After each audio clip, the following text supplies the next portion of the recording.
So Bitcoin has a far less, it has a much more limited supply than XRP.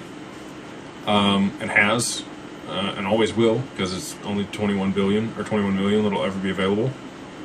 So that's why Bitcoin, again, supply and demand dynamics.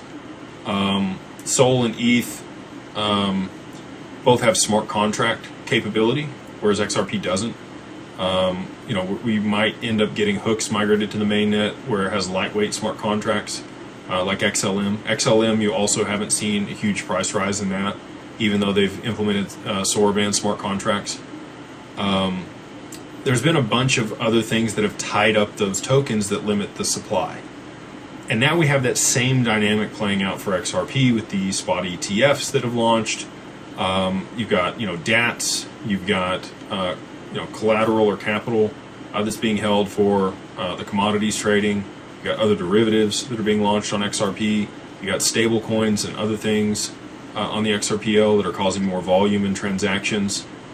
Anytime you see more volume in transactions on a network, you're going to get price appreciation of the underlying asset. And so, Solana and Ethereum, because of the smart contract capability they had on those networks, NFTs were huge on those networks. We really didn't get a whole lot of volume for NFTs on the XRPL and adoption here. And then you've also seen a bunch of other smart contracts developed in Python and Solidity and on Solana that have real world, some real world application. The lending protocols also have, tied up a bunch of the supply.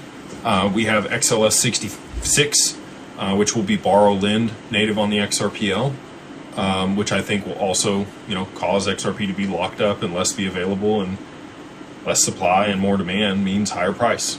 So those three in particular that you mentioned there, they've already had situations where the supply was limited and there was a significant amount of demand for the asset, and that's what caused the appreciation of those tokens and the liquidity to move into those ecosystems.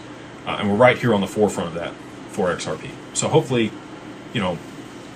that's why we need all these catalysts and we need the adoption of the network so that we get the volume and then the price appreciation.